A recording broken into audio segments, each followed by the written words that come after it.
दोस्तों, अगर आपको ये कहानी पसंद आई तो इसे लाइक करें, शेयर करें और कमेंट करके बताएं कि कहानी में आपको सबसे अच्छा क्या लगा। राखी एक बहुत ही चिड़चिड़ी और झगड़ालू स्वभाव की लड़की है, जिसे पल भर में ज्वालामुखी जितना तेज फूटने वाला गुस्सा आता है। और उस गुस्से में न सिर्फ सामने वाले को वो चार बात सुनाती है, बल्कि बिना कुछ सोचे समझे ही मारने भी लगती है। ऐसे ही एक रोज वो अपनी सहेली सुचिता से बोलती है। यार सुचिता, हमें मूवी देखने गए कितने दिन हो गए ना, चल प्लान बनाते हैं हम मूवी देखने का। अबे मैं तो रेडी हूँ, एनी टाइम फॉर यू। लेकिन हाँ, मेरी मूवी टिकट भी तू ही खरीदेगी। फाइन, चल तेरा मूवी टिकट भी मैं खरीदूंगी। तू भी क्या याद रखेगी कि मैंने तुझे मूवी दिखाई थी। इतना बोलकर वो दोनों अपने घर चली जाती हैं और राखी अपने फोन से 2 टिकट्स बुक कर देती है। अगले ही दिन दोनों सहेलियां शॉर्ट ड्रेस पहनकर थिएटर के अंदर मूवी देखती हैं और कुछ ही देर में मूवी खत्म होने के बाद दोनों बाहर आती है और सुचिता बोलती है, क्या मूवी थी, ऑसम यार, मजा ही आ गया। मैं सारा क्रेडिट क्या मूवी को ही दे देगी? मुझे भी तो दे, थैंक यू बोल मुझे। तेरी टिकट तो मैंने ही बुक की थी ना। दोनों बातें कर ही रही होती हैं कि तभी वहाँ दक्ष नाम का लड़का चलकर उनके पास आता है और बोलता है, हेलो गर्ल्स। ओ मिस्टर, जान न पहचान हमारे पास खड़े कैसे हो गए तुम? तो अब कर लेते हैं ना जान पहचान। वैसे आप इस ड्रेस में बड़ी खूबसूरत लग रही हैं। मिस, क्या नाम है आपका? जी, इसका नाम राखी है और मैं इसकी फ्रेंड सुचिता। आपका नाम क्या है? ओए, तूने इस बंदर सी शक्ल के लड़के को मेरा नाम क्यों बताया? हट यहाँ से। अरे इन जैसे आवारा लड़के को मैं 1 मिनट में सीधा करना जानती हूँ। हाँ तो कहाँ थे हम? बहुत सुंदर लग रही हूँ ना मैं आपको? जी हाँ, आप बेहद खूबसूरत हैं। अच्छा, तो अब तो आपको मुझसे प्यार भी हो गया होगा। वो हाँ, आप यही समझ लीजिए, आप मुझे बहुत अच्छी लगी। इतना बोलकर राखी अपने पैरों में पहनी हुई हाई हील निकालने लगती है। ये देखकर दक्ष बोलता है, अरे, ये नीचे आप अपनी सैंडल क्यों देख रही हैं? और कहती है, हाँ तो कहाँ थे हम? ये लो और ये भी लो। उतर गया तुम्हारे प्यार का नशा या और उतारूं? अरे नहीं, बस कोटा पूरा हो गया। I am sorry. आगे से ना मेरे आसपास तुम नजर भी आए ना तो सोच लेना। इस बार तो बस 5 नंबर की सैंडल से मारा है, अगली बार पब्लिक से पिटवाऊंगी। चल सुचिता। इस तरह झगड़ालू और लड़ाकू स्वभाव की राखी दक्ष के खूबसूरत कहे गए शब्दों के लिए उसे अपनी सैंडल से बहुत मारती है और वहाँ से अपनी सहेली सुचिता को लेकर आने लगती है। तभी सुचिता बोलती है, तो पागल है क्या राखी? अरे ऐसा भी क्या कह दिया था उसने तुझसे जो तूने उसे इतना पीट डाला? तू पागल है, मैं नहीं। तूने देखा नहीं, वो लड़का मुझे छेड़ रहा था। जी नहीं, तू उससे अच्छी लगी इसलिए बस नाम पूछ रहा था तुझसे। अगर वो मुझसे बोलता ना तो मैं सामने से उसे प्रपोज करती। इतना हैंडसम था वो। तू सच में सबसे झगड़े करती रहती है। ना जाने तेरे घर वाले तुझे दिन रात कैसे झेलते हैं। अपनी सहेली के मुंह से अपने लिए ये सब सुनकर राखी को बहुत गुस्सा आता है, जिसके बाद वो अपनी सहेली को धक्का देते हुए बोलती है और इस बार सुचिता खड़ी होकर उसे धक्का देते हुए बोलती है, तू मेरी दोस्त है इसलिए कब से मैं सह रही थी, लेकिन तुझे ये समझ ही नहीं आ रहा था। अब खुद नीचे गिर के कैसा लग रहा है तुझे? ये तूने बिल्कुल अच्छा नहीं किया। अब तू मेरा तांडव देखेगी। गुस्से में उबलती हुई राखी अपनी सहेली को नॉन स्टॉप चाटे मारकर उसका गाल लाल करते हुए उसके बाल पकड़कर घुमाते हुए बोलती है, सुन ले डायन, आज से तेरी मेरी दोस्ती खत्म, समझ गई? इसलिए आज जो तुझे मूवी दिखाई है ना, उसके टिकट के 500 रुपए मुझे जितनी जल्दी हो सकता है ना ला कर दे, वरना तेरे बालों से उठा के पटक पटक के मारूंगी। राखी अपनी सहेली से झगड़ा करके उसे अधमरा सा करके अपने घर चली जाती है, जहाँ उसकी माँ बोलती है, अरे राखी, ये तेरा मुंह क्यों इतना टेढ़ा हो रखा है? फिर से किसी से लड़ के आई है क्या? माँ, क्या आपको मैं झगड़ालू दिख रही हूँ?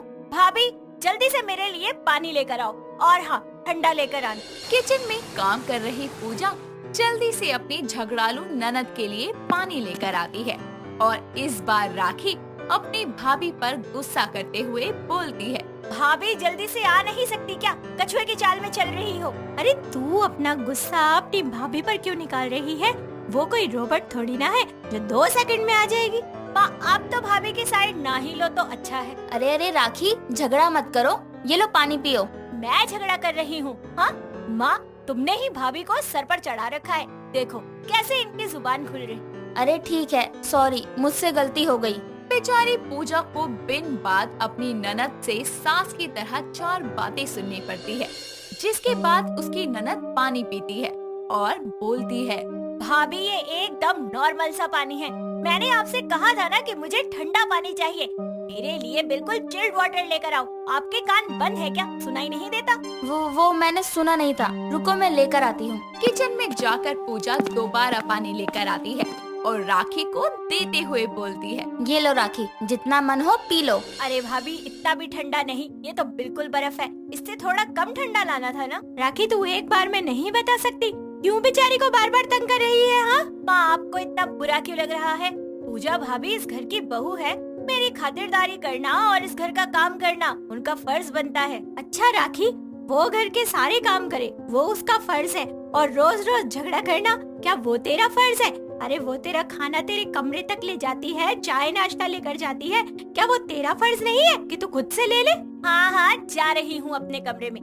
कभी कभी तो मुझे लगता है कि इस जंट भाभी ने आपके ऊपर कोई जादू टोना कर दिया है, जो आप इसकी साइड लेती रहती। इस तरह कुछ वक्त गुजरता है और एक रोज हेमलता बोलती है, पूजा बहू ये ले पैसे, आज मार्केट जाकर 4 अच्छी बेडशीट ले आना। माँ मैं भी जाऊंगी भाभी के साथ मार्केट। थोड़ी ही देर में ननद भाभी की ये जोड़ी मार्केट जाती है। तभी राखी की नजर सेल में बिक रहे बेडशीट पर जाती है और वो बोलती है, भाभी वो देखो बेडशीट की सेल लगी है, चलो ना। राखी वो सेकंड हैंड है, उसमें से मैक्सिमम खराब होते हैं, हम दुकान से ले लेंगे। भाभी ये जरूरी तो नहीं कि सेल में बिकने वाली सारी चीजें खराब ही हो। मुझे तो ये लगता है कि आप माँ के दिए हुए पैसों को ना जानबूझकर महंगी बेडशीट पर उड़ाना। अपनी ननद की बातें सुनकर ना चाहते हुए भी उसे वहाँ जाना पड़ता है और राखी ब्लू एंड रेड कलर की 2 अलग अलग बेडशीट लेती है और बिना उन्हें देखे ही वो पैसे दे देती है। तभी पूजा उसे बोलती है, अरे राखी जरा इसे खोल कर देख लो कि ये सही है या नहीं। अरे ठीक है देख। राखी जैसे ही बेडशीट खोल कर देखती है तभी उसकी नजर दोनों चादरों के रफू पर जाती है और वो दुकानदार से बोलती है, ओ भाई साहब देखो इसमें छोटे छोटे छेद है, इसे चेंज करो। अरे अब क्या 100 रुपए में तुम मखमल की बेडशीट लोगी? देखो मुझसे ज्यादा पंगे मत दो, चुपचाप से इसे वापस करके दूसरी बेडशीट दो हमें। इस तरह वो उस दुकानदार से लड़ने लगती है और खरीदे हुए बेडशीट के चिथड़े करके अपने पैसे वापस लेती है। आसपास खड़े लोग ये सब देखते हैं और जाते हुए राखी बोलती है, घटिया बेडशीट बेच रहा है, तुझे तो मैं देख लूंगी। इतना बहस करने के बाद दोनों घर आती हैं, जहाँ हेमलता बोलती है, अरे बहू तुम दोनों बेडशीट नहीं लाए? माँ जी पूछिए मत, आज राखी ने मार्केट में भी झगड़ा कर लिया। इन्हें मैंने मना किया था कि उस सस्ते बेडशीट वाले के पास मत चलो, लेकिन इसने मेरी सुनी ही नहीं। हाँ हाँ कर लो चुगली, भाभी आपको तो ना बहाना चाहिए। बस करो राखी, अब तक हम सब कुछ इसलिए सह रहे थे कि तुम में नादानी थी, लेकिन अगर तुम्हारा स्वभाव ऐसा ही रहा तो कल को इस मोहल्ले में रहना हमारे लिए दुर्भर हो जाएगा। सही कह रही है बहू, अरे अब तो बड़ी हो गई है नालायक, झगड़ा करना छोड़ दे। अपनी माँ और भाभी के समझाने पर राखी को याद आता है कि कैसे मार्केट के लोग उसे ऐसे झगड़ते हुए देखकर उस पर हंस रहे थे।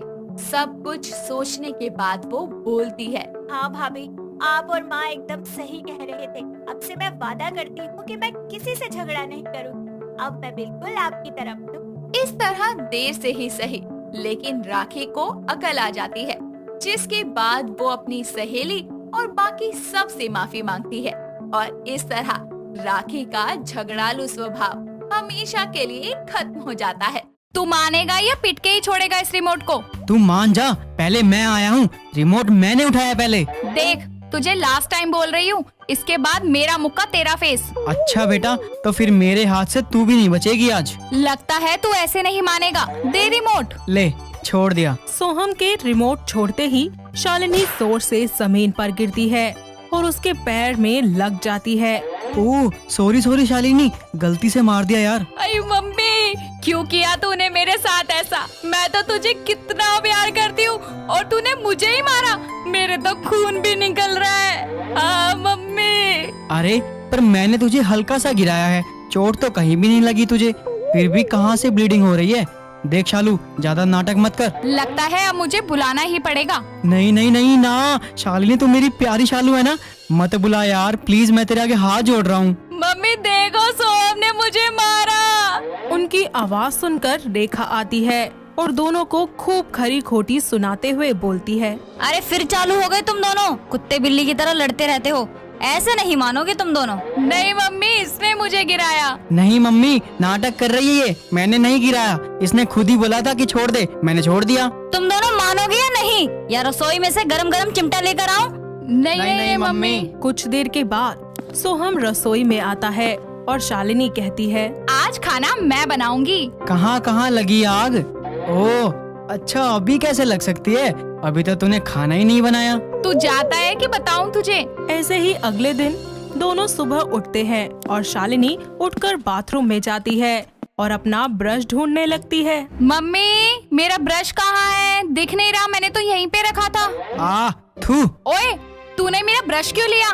ब्रश चोर। ओए ये तेरा ब्रश है, चल कोई नहीं, तुम मेरे ब्रश से ब्रश कर ले। कुछ ही देर के बाद दोनों साथ में खाना खाते हैं कि तभी शालिनी बोलती है, ओए सोहम, मैं पास हो गई, अब तो मजे ही मजे हैं। अरे चलना, मेरे गले वाले मत लगा कर, तू दूर हट। हाँ ठीक है। दोनों बात कर ही रहे होते हैं कि उनके घर में एक अंकल आते हैं जो उसके पापा के दोस्त होते हैं। सभी लिविंग रूम में बैठ जाते हैं। ऐसे में वो अंकल कहते हैं, और बेटा जी सब ठीक ठाक है? हाँ अंकल, हम ठीक हैं। आप कैसे हो? अरे वाह बेटा, कपड़े तो बड़े अच्छे पहने हैं। Thank you uncle. वो अंकल क्या है ना, हम हमारे घर के जानवरों को भी अच्छे कपड़े पहनाते हैं। अरे मम्मी, इतने सस्ते डॉगी को इतने महंगे बादाम क्यों दिए हैं? अरे सोहम बेटा, तेरा पेडिग्री बेड पे पड़ा है, जाके खा लेना। अंकल रूम से याद आया, मेरे पास तो रूम है, इसके पास तो वो भी नहीं है, बेचारी चटाई खोलकर जमीन पर सोती है। अरे मैंने मम्मी पापा को बोला था कि तुझे एक रूम दे दे, मेरे पास तो इतना बड़ा घर है, तेरे पास तो घर के नाम पर एक छोटा सा रूम ही है, क्योंकि तू तो नाजायज है ना, प्रॉपर्टी तो तुझे मिलने नहीं वाली। अरे बेटा छी छी छी, लेकिन जहाँ तक मुझे याद है तुझे तो मैंने कचरे के डब्बे में देखा था। मैंने ही बोला था मम्मी पापा से कि ये जानवर हमारे घर ले चलो, थोड़ा एंटरटेनमेंट हो जाएगा, पर हमें क्या पता था बड़ी होकर हमारी छाती पर ही चढ़ेगी। देख सोहम, ज्यादा हो रहा है तेरा, यहीं थम जा, वरना वरना क्या? नहीं थमूंगा, बोल क्या करेगी? अरे आज तो तू बता ही देगी करेगी क्या। अबे चुप रहे बेरोजगार। ए बेरोजगार किसको बोल रही है? ज्यादा दिमाग मत खराब कर, पता है तुझे मैं क्या करूँगा फिर? हाँ बता, क्या करेगा? मैं ना ये जो अंकल बैठे हैं ना, इनको मैं जला दूंगा जिंदा। अच्छा तो मैं काट डालूंगी। काट के? अच्छा तू काट कर दिखा। अरे तू जला के तो दिखा। तू काट ना। अरे तू माचिस की तिल्ली तो लगा। अरे मैं तो कहता हूँ चाकू तो निकाल। बहुत हो गया तेरा, अब मैं जाके मम्मी को बता दूंगी कि तू दोस्तों के साथ क्लब जाता है। अच्छा तो तूने मुझे आधा गूंगा समझा है क्या? मैं भी मम्मी को बता दूंगा तेरा BF है और एक से तेरा ब्रेकअप भी हो चुका है। तेरी तो सोहम की दोनों एक दूसरे से लड़ ही रहे होते हैं कि उनकी बात रेखा सुन लेती है और दोनों को तिलमिलाती हुई नजरों से देखकर उनके पीछन बेलन लेकर भागने लगती है। दोनों को खूब खरी खोटी सुनाती है और साथ ही उन दोनों को कमरे में बंद भी कर देती है, जहां दोनों एक बार फिर से एक दूसरे से लड़ने लगते हैं और एक दूसरे से पिलो फाइट करते हैं। शाम को सोहम अपना फोन चार्ज पर लगाता है। 1 घंटे बाद चार्ज से जब वो हटाने के लिए आता है तो देखता है कि उसका चार्जर बाहर निकला पड़ा है और फोन बिल्कुल डेड है, चार्ज ही नहीं हुआ। तो वहीं उसकी बहन फोन चार्ज कर रही होती है। ओए तेरी हिम्मत कैसे हुई मेरा फोन चार्ज पर से हटाने की? जैसे होती है वैसे हुई। तेरी तो। मम्मा को बुलाऊं? मम्मा देखना सोहम को। अरे मेरी माँ, जा रहा हूँ मैं लेकर, ले तू ही चार्ज कर ले। कुत्ते, मैं तुझे छोड़ूंगी नहीं। इसी तरह दोनों की प्यार वाली टकरार के साथ वक्त बीतता जाता है। सोहम हमेशा की तरह शालिनी को बहुत परेशान करता है, लेकिन इस बार वो उदास सी एक कोने में बैठी होती है। सोहम उसे एक पिलो मारता है, लेकिन वो उस पर चिल्लाती भी नहीं है। तभी सोहम उससे कहता है, ओए चुड़ैल, क्या हुआ तुझे? तेरा मुंह क्यों सूजा है? अरे सोहम, परेशान मत कर, जा यहाँ से। अरे बता ना। अरे तू जा ना, मुझे रेस्ट करने दे। चल ठीक है, ख्याल रख अपना। इतना कहकर जब वो शालिनी के पास से जा रहा होता है तो वो देख लेता है कि शालिनी के पास हॉट पैड रखा हुआ है और वो अपना पेट पकड़कर लेट जाती है। ओ अब समझा। इतना बोलकर वो बाहर जाकर एक बार फिर से वापस आता है और शालिनी को एक गिफ्ट देकर उससे कहता है, ये ले तेरे लिए गिफ्ट। तू सच में मेरे लिए कोई गिफ्ट लेके आया है? बड़ा मेहरबान हो रहा है। तेरे लिए लाया हूँ और ये भी तेरे लिए। अब जल्दी गिफ्ट खोल कर देख ले। ये अचानक तुझे क्या हो गया? वैसे तो बड़ा परेशान करता रहता है। सोहम, ये तो क्या लाया मेरे लिए? क्यों, एक भाई अपनी बहन को ये नहीं दे सकता क्या जिसकी उससे सबसे ज्यादा जरूरत है? अगर तुझे परेशान करता हूँ तो ख्याल भी तो रखता हूँ तेरा। थैंक यू सोहम, पर तुझे कैसे पता चला? अब मुझे अचानक से तंग करना बंद कर देगी तो तेरी तकलीफ समझूंगा नहीं क्या? अब ज्यादा सेंटी मत हो, चिपक मत। तू भूल गई ना 2 दिन बाद रक्षाबंधन है। अच्छी सी राखी बांधियो मेरी कलाई पर, समझी? और फिर तू मुझे अच्छे से पैसे भी दियो। बड़ा दूंगा। तू फिर छेड़ने लग गया ना मुझे। इसी तरह 2 दिन के बाद राखी का त्योहार आ जाता है। घर बहुत ही सुंदर से तरीके से सजाया जाता है और दोनों भाई बहन नए कपड़े पहनकर बाहर आते हैं और एक दूसरे को देखकर बोलते हैं, ओहो, आज के दिन तो इंसान बन जाती। बंदरिया लग रही है इतना मेकअप करने के बाद भी। अरे चिलगोजे, तू पहले अपने आप को तो देख, क्या बाबा टाइप के कपड़े पहन के आया है। ओ हेलो बंदरिया, ये बाबा टाइप के कपड़े नहीं है, ये फैशन है, फैशन आजकल का। अरे तुम दोनों फिर से स्टार्ट हो गए। आज भी अपना शस्त्र निकालू क्या? आराम से राखी बांधते हो या नहीं? नहीं मम्मी, मैं आराम से बंधवा लूंगा। हाँ मम्मी, मैं भी। अब शालिनी प्यार से सोहम की आरती उतारती है और फिर तिलक लगाकर उसकी कलाई पर राखी बांध देती है। अब मिठाई भी खिला दे, सुबह से कुछ नहीं खाया। ये ले भैंस, खा और ठूस ठूस कर मोटी हो जा। मम्मी जरा देखना इसे। चल मेरे राखी के पैसे निकाल। पहले मेरे पैर छू। चल निकल यहाँ से, पैर मेरी जुत्ती बिना छुए। जा, तुझे पैसे भी नहीं दे रहा। अच्छा नहीं देगा? ये प्रीति का नंबर किसको चाहिए? हाँ मुझे चाहिए यार, देना। प्रीति का नंबर दे दे यार प्लीज। पहले पैसे दे। इतना कहकर सोहम उसे पैसे दे देता है और प्रीति का नंबर उससे ले लेता है। इसी तरह वक्त बीतता जाता है और अगले साल रेखा शालिनी की शादी एक बहुत ही अच्छे लड़के से करवा देती है। ऐसे में विदाई के टाइम पर रोते हुए शालिनी सोहम से कहती है, ओए कुत्ते, जा रही हो अब, खुश रही हो। अच्छा चल मिल तो ले कम से कम। हाँ आजा मिल ले। शालिनी ख्याल रखियो अपना और मुझे याद कर लियो अपने भाई को। और सुन, ये ले तेरे लिए गिफ्ट है, कार में बैठकर ही खोलियो इसे। ठीक है भाई, अब मैं चलती हूँ। शालिनी अपने दूल्हे के साथ कार में बैठकर चली जाती है और जैसे ही वो अपना गिफ्ट बॉक्स खोलकर देखती है तो उसकी बहुत ही जोर से चीखने की आवाज आती है, क्योंकि उसमें से कुछ और नहीं बल्कि एक छिपकली निकलती है, जिसे देखकर वो बहुत ज्यादा डर जाती है और कार को वहीं रुकवाकर अपने हाथों में अपनी हील लिए वापस आती है और उसे दिखाते हुए कहती है, सोहम के बच्चे, मैं तुझे छोड़ूंगी नहीं, कुत्ता कहीं का। दोस्तों अगर आपको ये कहानी पसंद आई तो इसे लाइक करें, शेयर करें और कमेंट करके बताएं कि कहानी में आपको सबसे अच्छा क्या लगा।